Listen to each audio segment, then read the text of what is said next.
Hello everyone, my name is Kremena Dimitrova. I'm a London-based illustrator, lecturer and PhD researcher in visualizing history at the University of Portsmouth. My PhD is looking into the cartographic novel as an innovative form of historiography. My presentation will explain the context of my PhD. I will then discuss the interdisciplinary nature of my research, why I'm combining history, cartography and comics, and I will show some practice-based investigations, examples, and I will delineate the contribution to knowledge at the end of the presentation. So the focus of my PhD research is on Benjamin Franklin and Benjamin Franklin House, where Franklin resided in 18th century colonial London for nearly 16 years between 1757 and 1775. Now, since 2015, I have been working on 2 National Lottery Heritage-funded illustration residencies at Benjamin Franklin House, which involved using the visual to bring to light Franklin's histories by kind of focusing on his life and work in London and at the house. However, my research made me change direction slightly, and I became more interested in mapping hidden and overlooked narratives of people that have been marginalized from official accounts of this American founding father. So during one of his diplomatic visits from America to London, Franklin was accompanied by 2 of his slaves. After a year living in Craven Street with Franklin, one of his slaves, King, ran away. Soon after, an advert appeared in the Public Advertiser about a likely boy named King who had absented from his master's service. Now, such advertisements are really powerful way to connect to history, especially in terms of the research they communicate. For example, the University of Glasgow for the past 3 years has compiled a database about more than 800 different adverts. If such advertisements hadn't been posted, we wouldn't even know about the existence of these enslaved people. So they provide information which is otherwise completely absent from historical records, such as characteristics relating to sex, birthmarks, clothing, skills, or mannerisms. Professor Vincent Brown from Harvard states that from this collection of runaway advertisements, we can learn something about those heroic individuals untamed by the haughty tyrants who attempted to bend them down. Maybe we can even imagine ourselves running with them, tracing routes of refuge and pathways to freedom within a tragic world of captivity and coercion. Now, not always did the pathways lead to freedom, and there's many questions that have remained unanswered, such as who the runaways were, how did they escape, did anyone help them, were they captured or freed eventually? How can we answer these questions when history has not recorded any information in their archives or collections? So colonial slavery shaped modern Britain, and we still live with its legacies today. Many research projects have focused on the slave owners rather than on the enslaved themselves, such as UCL's ESRC and AHRC funded research projects, which could be because of the lack of resources and records about the enslaved. But then, isn't it true that when we speak of the history of London, how the story has never been told? And I want to remind what one of the most prominent 20th century historiographers claimed. Hayden White argued that what we exclude from our narrative representations of the past is more significant than what we include in it. There's a quote that captures what the essence of my research quite well. And it is by Caroline Bracey, who states that there is an argument to be made for interventions that highlight and represent the many people who will, despite the reinvestigation of collections and archives, remain unknown, be it enslaved Africans in the 1600s, colonial servants of the 1700s, or quarrymen and women of the 1800s. How do we represent those who cannot be written about, but whom we know were present? How is their absence to be included not only as an acknowledgement of their presence, but to ensure their absence in space is not assumed to be a non-existence in place? Bracy argued that there should be a space to represent those who never learned to read, who didn't have their portraits painted or actions recorded, but who contributed to British society in many other ways. So how can history substances become presences? My research is looking into kind of what the illustrator as historian can contribute to the discipline of history. So I argue for the power of images to rethink our relationship to the past, particularly when historical information is absent in archives. Absences should not cause us to look elsewhere, but to look closer. How can one tell histories which history itself has not told or cannot tell? Can the visual be helpful in achieving this? So my PhD explores new paths in historical practice by further examining the combined effects of artistic and historical ways of knowing, thus exploring processes through which emptiness in history can be discovered, visualized, and reimagined. By creating something that is non-linear, non-traditional, and non-conformist. Can this be done through a cartographic novel? So my research is looking into combining psychogeography, cartography with graphic narratives to kind of uncover London's controversial hidden connections to the history of slavery. Employing cartography to map the runaways' journeys, and I'm kind of looking into psychogeography and how it can help depict disorientation, a sense of being lost in time and space, wandering, finding, losing your way, what runaway slaves might have felt.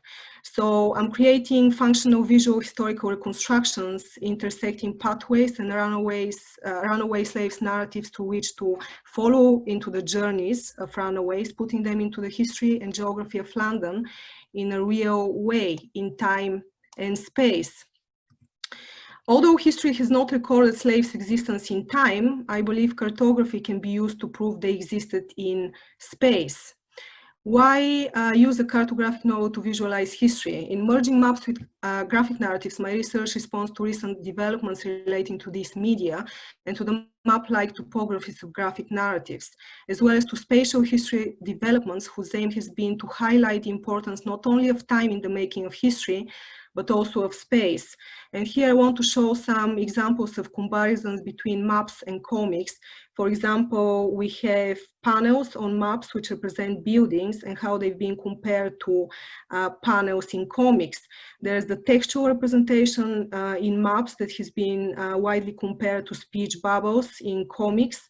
And what I'm particularly interested in are the streets on maps and how they've been compared to the white empty spaces in comics, which are called gutters, and which divide the panels in comics where the action or story history takes place.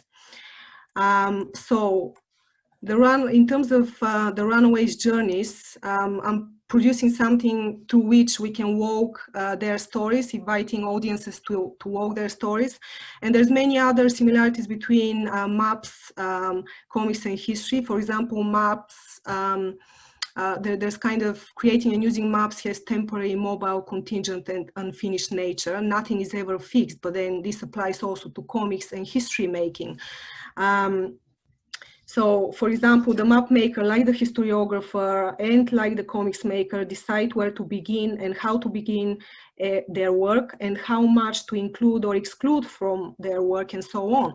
So against chronological and linear history-telling representation of the past, I'm looking into the production of individual cartographic strips, historical fragments, acting as historical fragments, arranged in time and space with no beginning and no end, kind of providing an interactive way for audiences to engage with them, giving them authority to decide where to begin, where to start and end their journey with regards to history as something that is that can be rearranged in time and space, horizontally and vertically.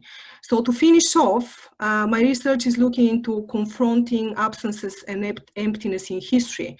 So within the expanding literature on space and history, little is said of the role that emptiness serves or the processes by which it is produced. Unlike contemporary maps, the use of early illustrative maps was not really for navigation, which is why the streets on them were less important. They weren't really colored and you could rarely see them as the angle they were drawn from prevented it. In comics, the gutters act as invisible messenger, passing information, but are simply empty space. According to Lefebvre, empty space is prior to whatever ends up filling it. And with my research, I want to intersect the runaways narratives onto the map streets and comics gutters. So this research aims to contribute knowledge to and give significance to the slaves overlooked narratives, the map streets, and the comics gutters simultaneously. Thank you.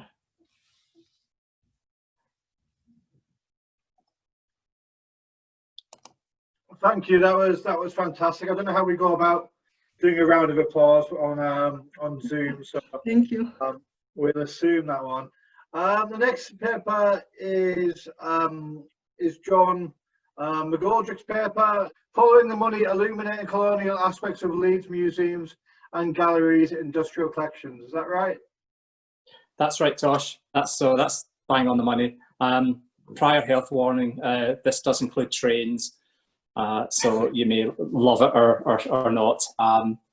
So Leeds was one of probably the largest builder of locomotives in England. It only eclipsed in that aspect by Glasgow in Scotland. So I've got to be slightly gloating about that.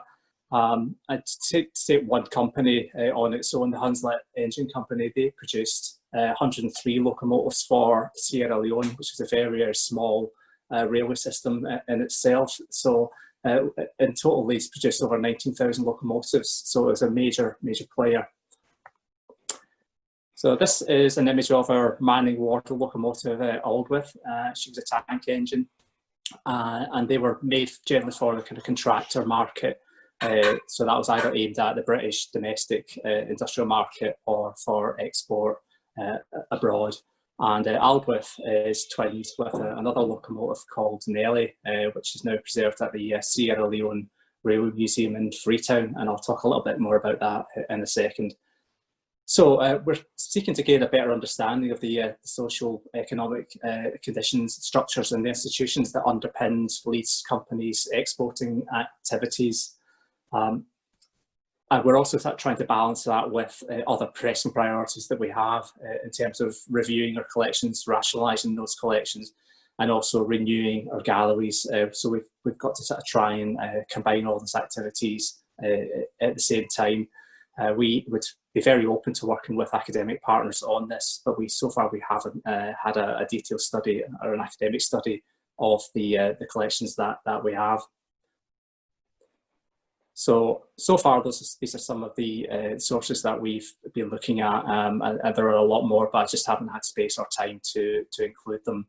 One of them, the one at the bottom, is a non-academic source from the Leeds Engine website, and this is a labour of love that's been put together by transport and engineering enthusiasts based in Leeds, and it's the most comprehensive list of where products went from Leeds across the world, and often those went to colonial territories.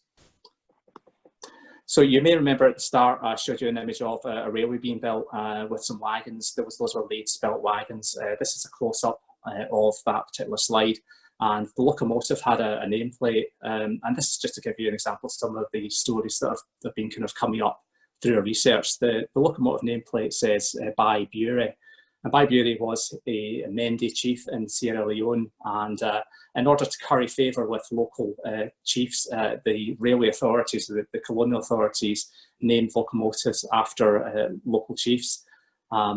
It kind of slightly backfired on the colonial authorities when they imposed a hut tax, which was effectively a poll tax on the local population. Sorry, this slice has got a life of its own. And so Bai Bure led that rebellion. He'd previously been quite, not loyal, but a cooperative local power. So his actions in actually raising that rebellion led to a delay in the building of the railway. So it's another of those kind of stories that take us beyond the purely mechanical aspects of which locomotives or which products went where. So this is by Bury on the left at his home with his armed guard. This photograph was relatively recently rediscovered. Before that, the only image that existed was the one on the right, which was created when he had been captured by the British authorities, and not particularly flattering image of by Bury there. He was exiled to the Gold Coast and then allowed to return in about 5 years after that. So we have large and diverse industrial collections. This is one of our wagon collection by Robert Hudson and Company. We've got a collection of over 50 wagons that need rationalising and reviewing. And it brings me on to talk about Robert Hudson as a company. Locomotives get a lot of love and research and attention in railway circles, but Hudson's were extremely active in colonial markets, and we have a collection of 160 order books in the museum, which detail quite specifically who their orders were going to, and those included gold, copper, diamond mines, as well as more sort of domestic British markets. So this is a depiction from the Hudson catalogue, and it shows the building of the Luanda Railway in Portuguese West Africa, which is now Angola. And this was built around 1924, and the railway actually cost £64,000 at the time, which is I think something like £55 million now. And at the time of the building of the railway, the League of Nations instituted an inquiry into temporary inquiry into slavery, and they sent an American sociologist, Edward Ross, to investigate working conditions, and he concluded that the labour conditions there were tantamount to state serfdom. So this was the kind of conditions that Leeds industries were operating in. Also from Hudson trade catalogue, these are U-shaped wagons, which were extremely popular in the use of in gold mining and diamond mining. You can see by the shape of them that they were particularly useful for operating in narrow spaces and confined spaces. And Hudson's delivered thousands of these to different locations across Africa and Asia.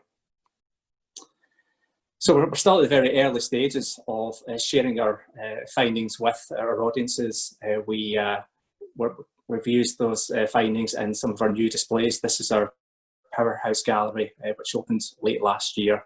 And we have, for the first time since the museum opened in 1982, started telling the colonial backstories to where objects produced in Leeds had actually gone to, and actually talking about the competitive advantage that were kind of afforded to Leeds companies in doing so.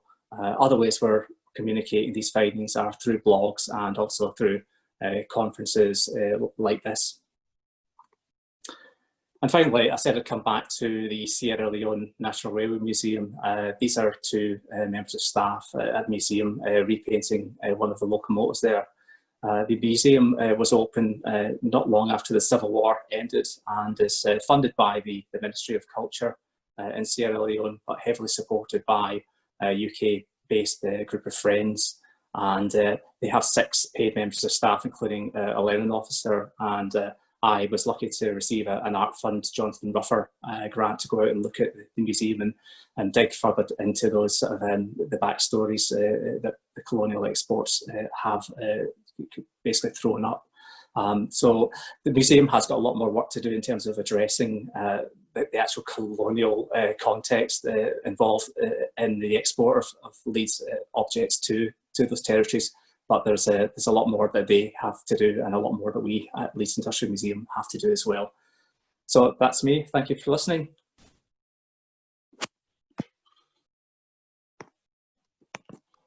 Fantastic. I really enjoyed that. Cheers, John. It's right up my street. I've been looking at the where steel goes, where steel manufactured in Teesside goes.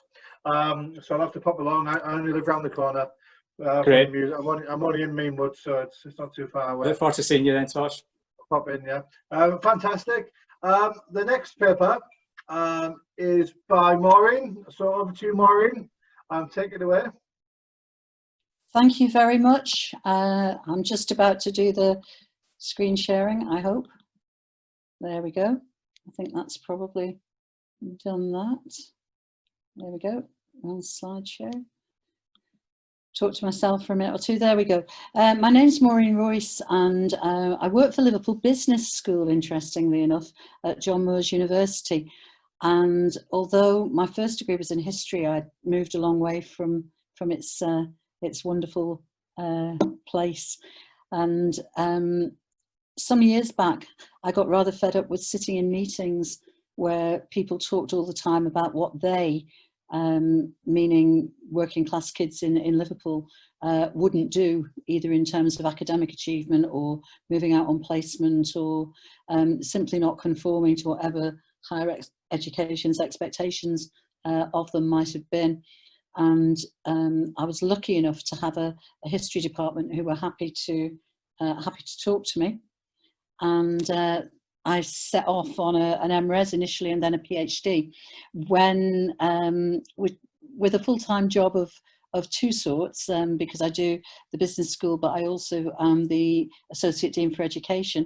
It's been a bit of a hectic time, but I submitted my PhD a couple of weeks ago, and I've got a viva coming, so here we go. My work was in Everton, which is where I live. It's a northern ward in the city of Liverpool, and it has horrendous social deprivation stats going back, 40, 50, 60 years and more, and currently still that way today. So I have a group of 10 narratives. The participants were chosen on the basis of having been living and or schooled in Everton between 1944 and 1979, and they were also chosen on the basis of the type of school they attended. Oops, there we go. They were also chosen on the type of school they attended because within Liverpool, religious affiliation is a major part of the school's admissions process. So 1944 was the start point because it's the start of compulsory secondary education, and also it was aspirational about creating educational opportunities for all. And the narratives do explore the disconnect between the development of educational policy and the lived experience of the participants. So it's based on stories. The whole piece of work is led by the interviewees. They're the people of prominence. They're the keeper of their personal stories, and they fill a gap in terms of voice. There is a lot of work on the policy. There's a lot of work on the politics of education in this period, but there's very little that includes the voice of the people who, if you like, suffered the consequences of those policy decisions. So a number of things were revealed, some surprising, some less so, in terms of the primary concerns of those who were interviewed. I mean, what I would say is that it was a very open interview, so you weren't terribly sure where it would go or where it would finish. So for some participants, they highlighted their early years at school. Others, some sort of 60 years later, were able to recall the horrors of the 11 plus and perhaps failing to get through to the grammar school. Others focused on leaving school and the way they felt, with a number of people who at a time when GCEs and indeed CSEs, two of the framework qualification pieces for the UK at the time, although those were well established, children were leaving school without anything, with nothing more than a reference, in the same way as people had in the 30s and 40s. So a number of themes presented themselves. I won't go through them all, there's no time today, but economic circumstances, the whole influence of teachers and teacher participation in terms of mitigating some of those economic circumstances, and also the perceived relevance of education to securing family economic security were perhaps the most important ones. There is a real need for historical context within the city itself.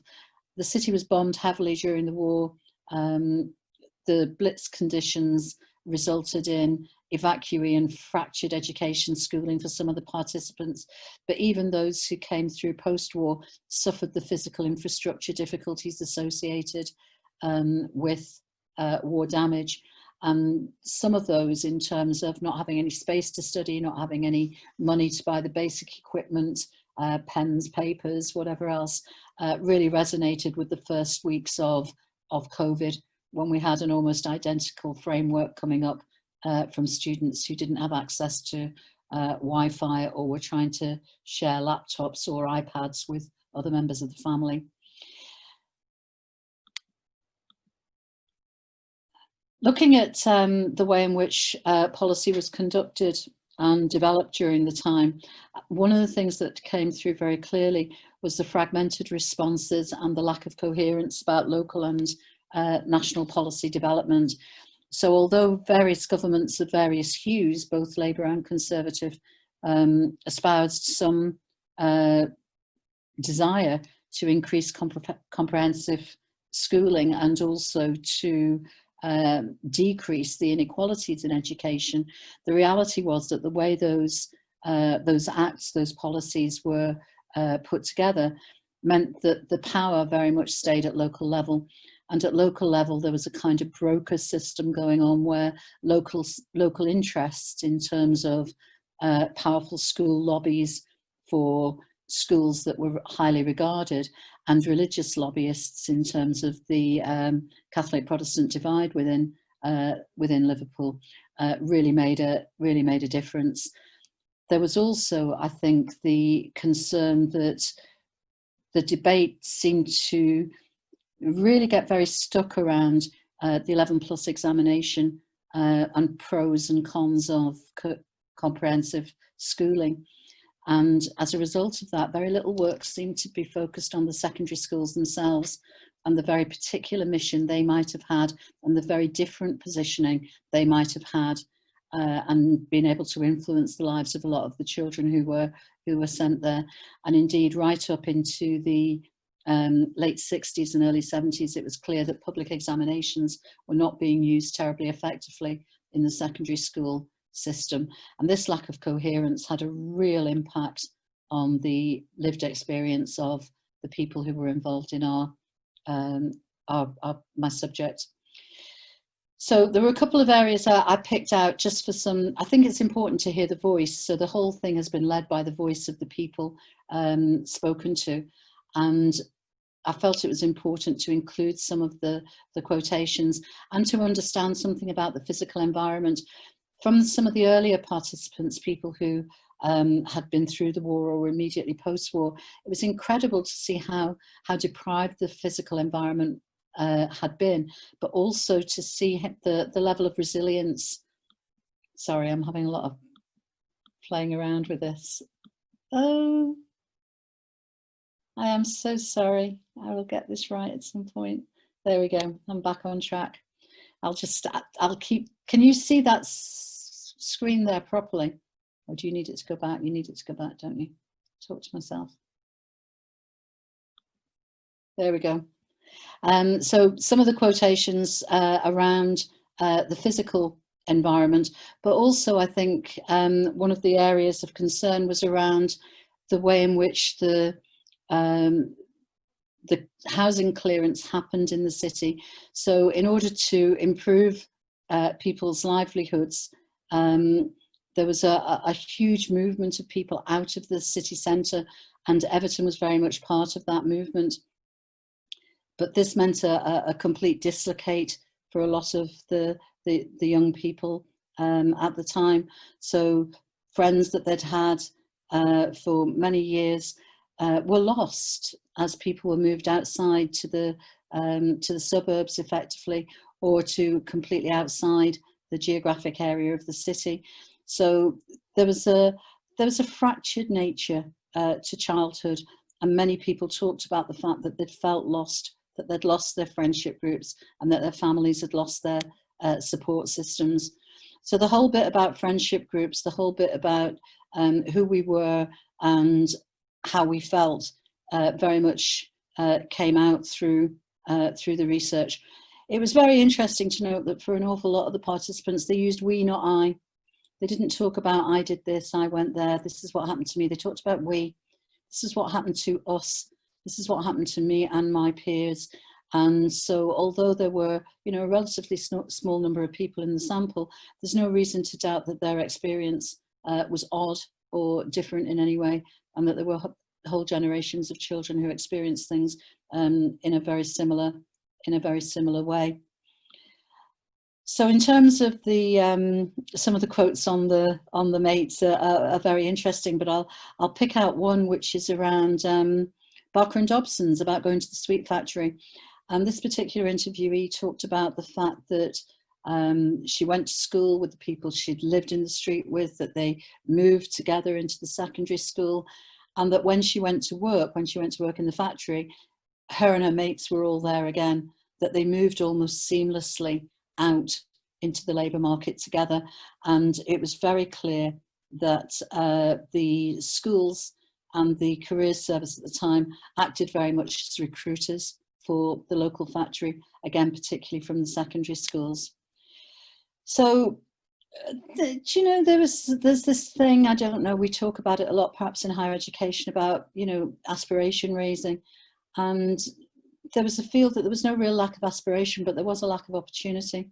And I'd point you to the second of these quotes. You know, I just didn't want to do factory work. I wanted to learn office skills. They said, we'll talk to the shipping office, but they might not want to see you because of where you come from, because you came from Everton. And again, this is sort of 40 years later, somebody remembering with great accuracy, I suspect, exactly how they felt and what happened at that time. So there is a relevance. I think there's a relevance in terms of understanding that there are unintended consequences sometimes to the way in which we develop political and educational policy. I think there is this influence around the community, the neighbourhood, the way in which the neighbourhood holds people in, that whole perception of we, this is how it is for us. And that losing that in the way in which the housing development happened, or because you move into an educated sphere and you become different to your peers, that influence being lost creates a fear of alienation, that you don't belong anywhere particularly anymore. And I think that has resounding relevance to education today for working class children. So there is this impotence, you know, that education policy on its own was unable to make any great social change, and that's also been written about. But there is perhaps a gap in terms of understanding the interacting web. There's it's multivariate. It's about family, it's about friends, it's about the social conditions, it's about the economic conditions, it's about the level of risk people are prepared to take by moving into education. And there is a genuine link, I felt, back to right back to the 40s, to the things we were experiencing today. So at the point where I was editing the PhD draft quite badly on a laptop, I was also receiving very large numbers of emails from students who were unable to access their work online, or were trying to put coursework together through a mobile phone, because when we make assumptions about what people might have access to, we forget that there will be the more disadvantaged of the disadvantaged who simply will not have access to those things. So it was incredibly interesting to be mixing the work from the 40s, 50s, 60s and 70s with my current experience. And, you know, my final comment, and I was just aware that I didn't know which bits to select to talk about for 10 minutes. But I think you may be familiar with this graphic, you know, that you need people don't need the same thing. They need different things in order to succeed. And that creates a level of social justice. But what I'd like to finish on is understanding the contents of the box, because what's in there is dramatically relevant in terms of the way people perceive themselves, that people like us, people like you do this sort of thing, people like you don't go on to become. And that feels like it's a really relevant area for us to be considering in education. And I firmly believe that some of the responses that we can make today have their roots in understanding the oral history. The direction of travel, if you like, is pointed, and we can see the direction of travel in this particular area. And it does feel very much as though the answer to what has changed has been perhaps not quite enough. It certainly wasn't enough for the children who moved from the 40s and into the 70s. We were still seeing massive disadvantage there, despite all of the improvements that happened within the education process. And horribly, I think that that's been thrown up over the last 4 months as we've watched people struggle to get online. That's me. Thank you. Thank you, Maureen. That was great. I'll now hand over to Marie C. Marie Seccombe, we're going back 300 years, I think, compared to Maureen there. But over to you, Marie. Right. Good afternoon, everybody. What I've got to do is try and get to my screen. That's not going very well, is it? Let's try that one. And on we go. Right. I hope, can people still, can you still see me? I hope you can still see me. There we go. Right, so I'm going to be talking about constables involved in highway maintenance in the parish of Halifax. This is actually just in the parish of Halifax, on the border with Rochdale near a place called Todmorden. So my name's Murray Seccombe. I'm in the 5th year of a PhD at Lancaster, looking at issues of law and authority in the administration of highways in the parish of Halifax between about 1550 and 1700. And my main themes are around the interplay between manorial practice and statute law, the impact of socio-economic change, the dynamics of status, power, and office holding. And then there's what I'm talking about today, which is a transition to something we recognise a bit today, which is a tax and spend approach to policy. And as you see, I'll be making extensive use of GIS, or I am making extensive use of GIS to map maintenance patterns. So my main source is a series of around 6,000 highway presentments to the manorial court of the in the manor of Wakefield in the West Riding. So these are the paper records for the Halifax and Brighouse courts, meeting twice a year, and the records are not far off continuous, about 85 years between 1605 and 1700. Highway presentments rose in that period from about 60% of the caseload before the court to nearly 90% after the Civil War, albeit that it was a diminishing caseload. So I've got actually a lot to work from. There's very few fines issued. This is all about orders which would not normally appear in manorial records. On the final record of the manorial court, it's limited to the fines, and they're only about 1 in 10, 1 in 15.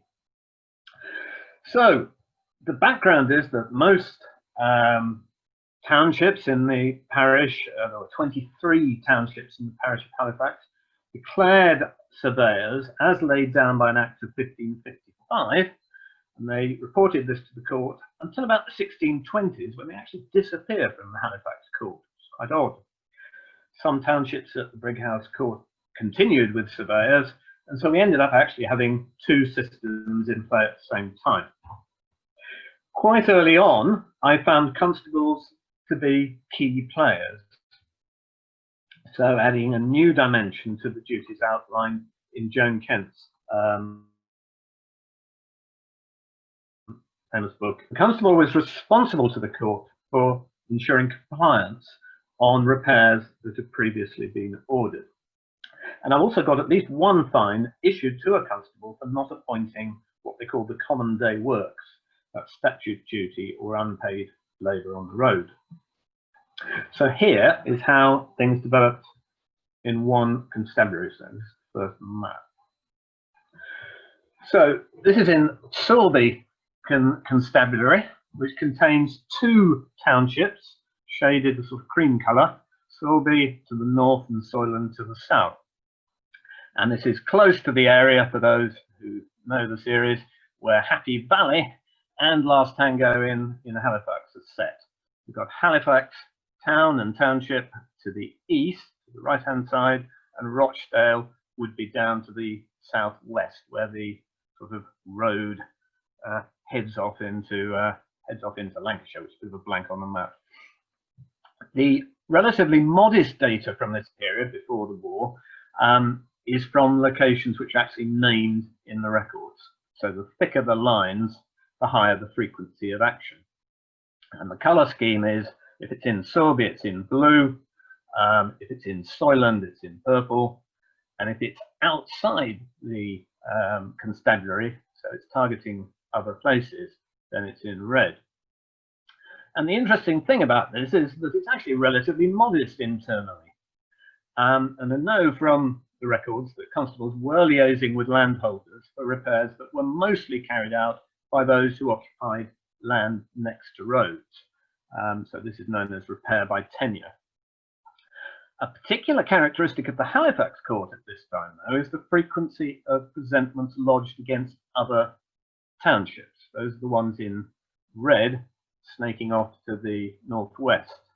And if you follow those through, then you get to the Lancashire wall towns of Burnley and Colne. So this is a way of showing how these towns were integrated. That's very, very manorial, but it's not the whole story. So what I've also got here, and this is just the front page, is a rather nice set of accounts from Sorby for the years, starts in about 28, 29, goes up to 94. And there's about 45 years of accounts in there, incredibly detailed, going through the Civil War as well. And these indicate a modest level of constable spending on the roads from about 1630 through to 1664. It's really quite early. And then it jumps. And it jumps up to about £7 to £12 a year, a lot of money in those days, from 1670. The accounts are signed off by leading figures in the vestry, and the entries are full of visits to justices to do with various things, and it's clear that they must have approved of what's going on, which has not actually got a strong statutory basis until 1692, when the legislation changed again. And the result of this, again, this is mapping of where the money was spent. It's not how much money was spent, but how many times it was spent. And it clearly shows a number of routes snaking off. They actually converged on the village of Sorby, Hilltop Village, whereas the thickest blue line is going between what's called Sorby Bridge, which is the road between Halifax, and then snaking off again to the southwest to Rochdale. So the spending is almost, well, it is entirely within the constabulary, but it's also mostly within that of the dominant partner in this double township constabulary, which is Sorby itself. And this relates to interests in that township to do with farming, to do with woolen cloth production, and also some stone quarrying that was going on in the centre, in the high ground of the constabulary. This was the time of the great rebuilding of stone houses in the Pennines. The highest investment, as I say, is on the main route between Halifax and Rochdale, the bit in Sorby. There's just that little bit in purple and that appears to be related. It's almost the same time as military activity around the time of William III's campaign in Ireland and the Battle of the Boyne. So what's going on? What we've seen is spending has been at least partly substituted for the previous practice of repair by landholders. And I think in overall terms, what we've got is something very creative, and it builds on what Brodie Wardell found with manorial government and its responsiveness to infrastructure in the 17th century and 18th century. So there's a creative blend of manorial continuity, but also an active response to the changes that were going on, particularly in the later 17th century.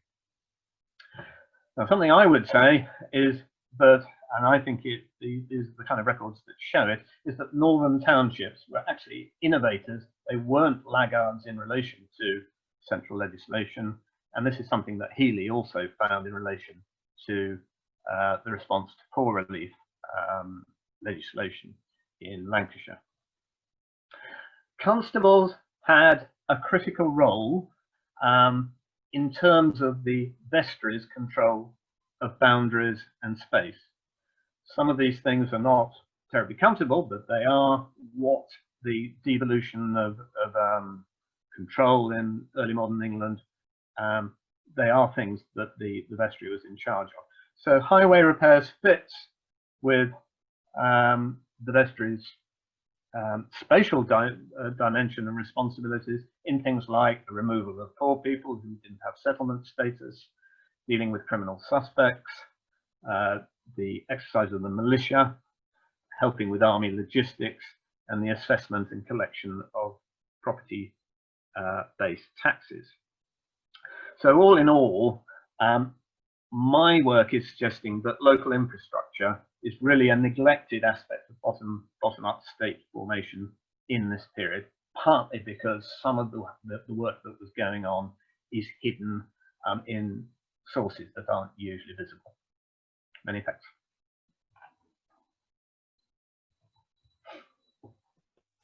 Cheers, Maureen, that's spot on. And then we move on to our final speaker, and that's over to Andrew Walker, who'll be talking about remembering the fallen and the building of memorial halls in rural Lincolnshire. So over to you, Andrew.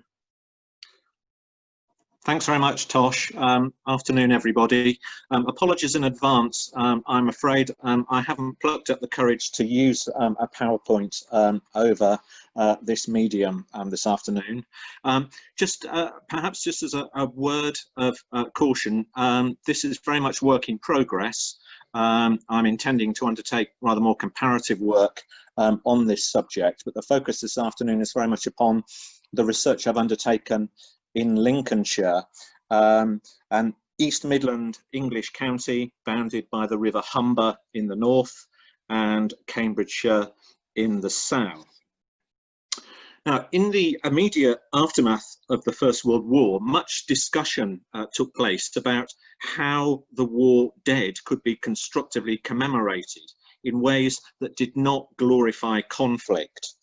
In July 1919, in the pages of the Lincolnshire Chronicle, the views of Ernest Elcock were outlined. Elcock was a trained architect and organising financial secretary to the YMCA in Sheffield. He argued that rather than the construction of grand village war memorials, instead village community halls should be built as more effective and appropriate monuments to the memory of the war dead. He asserted that nothing finer could be attempted as a village war memorial than to seek to draw together in such villages a band of men and women representing all sections of the community who would consider the possibility of setting up in the village a simple yet dignified building which would provide for everything which would tend towards the development of a self-disciplined, healthy and responsible community. Above all, he argued, let the vision of the sacrifice and idealism of the youth of the country be the uplifting motive. The focus on youth undoubtedly touched a nerve in many parts of rural Lincolnshire in the years immediately following the Great War. The loss of young men through the war from local communities compounded an ongoing phenomenon, the flight of young people from the land in the county into the neighbouring urban industrial districts. This out-migration flow had long preceded the First World War and had been associated with the impact of the Great Depression, which had affected some agricultural districts, particularly arable areas, since the early 1870s. Although the agricultural economy had been stabilised during the First World War, largely through government intervention as it sought to secure Britain's food supplies, agricultural depression began to bite again once wartime restrictions were lifted. And by the 1920s, the prices of farm produce had declined by between a third and a half from their position in 1918 to 20. Unsurprisingly then, the number of agricultural workers in Lincolnshire continued to decline during the years following the First World War. In much of rural Lincolnshire then, there was a concern regarding population retention and a particular anxiety regarding holding on to the rural young. In several cases, the hoped-for effects of making village life more attractive are highlighted in reports regarding the building of these memorial halls. In discussions, for instance, at a public meeting at the Lincolnshire village of Old Leek, for instance, regarding the marking of the war dead, one local resident, a Mr. Barnes, proposed the building of a memorial hall as the community was slow to recognise the social interests of the younger population. Leek is absolutely devoid of a centre where young folk may meet for enjoyment and cultivation of social amenities, and a public hall, whilst establishing a dignified memorial to war heroes, will supply a very urgent parochial need. Within Lincolnshire, it seems that either local communities or prominent individuals within these communities were persuaded of the merits of the construction of memorial halls. Michael Credland, in his work on Lincolnshire's 290 First World War memorials, refers to 11 memorial halls. I found a further 11 memorial halls on top of those, linked in some way to the First World War, and these have been identified mainly from searches in the local newspaper. In some instances, the memorial halls were constructed as a result of the work principally of key individuals. These were often amongst the first such structures to be opened. Unsurprisingly, perhaps, in settlements that could be characterised as closed or estate villages, the involvement of the prominent landowner in the establishment of a memorial hall was key. Elsewhere, in the more open villages characterised by the prevalence of multiple landowners and often the presence of non-conformist places of worship, the establishment of memorial halls was much more of a collective venture. A few examples can be provided of these memorial halls. In the village of Barbowl near Market Deeping in 1921, a commodious war memorial hall was constructed, the gift to the community of local landowners, Captain and the Honourable Mrs. Trollope Bellow of nearby Casewick. But reports of the development of some other memorial halls, though, make reference to the collective work underpinning these initiatives. The Grimsby Journal reported the great efforts at Harloxton on the 24th of July 1920, where the work of the building of the hall has been in progress during the last fortnight. The villagers, led by the rector, have been busily engaged in getting out the topsoil, laying the foundations, and the farmers and others were involved in the haulage of the building materials. At Marham Le Fen, an inclusive approach to the construction of the memorial hall was clearly undertaken. Funds derived partly from local public subscriptions, but the vast majority of the funding raised through the staging of social events such as whist drives and dances. At the official opening of that hall, it was reported that there was a large gathering of parishioners at the hall. A tablet was unveiled with the inscription, "This hall has been erected in honour and memory of our Marham Le Fen men who fought for us in the Great War in 1914-18. Now, many of these memorial halls were relatively modest structures. So for instance, the Partney and Dolby Hall, built at a cost of £1,500, comprised what was described as a spacious building with brick foundations, 70 feet by 30 feet in dimension. The outer walls were built of asbestos and the inner walls were composed of matchwood. Integrated into the structure of the building, and apparently not unusually, was an old army canteen building. So the Maureen Royce Memorial Hall also had its origins as a former military building made from timber and corrugated iron. Following the war, when materials were scarce, many of these community halls were erected employing components formerly used by the military. What does seem quite striking in the examination of the press coverage linked to the county's memorial halls is the relative silence of the men who returned from the fighting. In many instances, the memorial halls were explicitly dedicated not just to the fallen, but to the men of the locality who fought in the conflict. At Harmston, near Lincoln, the memorial hall contained a tablet bearing the names of all of the men of the village who served in the Great War. But in very few of the newspaper accounts, though, are the views of the returning men reported with regard to the hall. Little reference is made to such men being represented, for instance, on the organising committees of these halls. It's evident too that these memorial halls, like the village war memorials as well, were built to mark the coming of peace. At the village of Skirbeck, it was stated explicitly at the opening of the War Memorial Hall that we didn't want any mafficking, a reference to the over-exuberant celebrations that were associated across the country with the relief of mafficking during the Boer War in 1900. Now, when considering the committees associated with these memorial halls, from the groups brought together to fundraise, to project manage the build, and then to manage the operation of the building, some insights can be gained into the changing social relations within rural Lincolnshire following the war. In some quarters, the management committee appears to have been staffed principally by members of the landed elite, but elsewhere, a rather more inclusive approach appeared to be adopted. At Maureen Royce, for instance, the first Memorial Hall Management Committee comprised 11 people, of whom 4 were women. The committee also appointed a female caretaker. In the majority of cases, the functions undertaken in the memorial halls were similar to those organised in the growing number of village halls elsewhere in the county. On occasions, the memorial halls were used for educational purposes. In February 1926, for instance, the Osbornby Memorial Hall Committee were congratulated on the success of a lecture on potatoes in the Memorial Hall, attended by some 40 people, at which information about the recent potato trials in the neighbourhood were advanced. Insert joke as appropriate. Reports in the local press made clear, though, that the memorial halls were more frequently used for social occasions.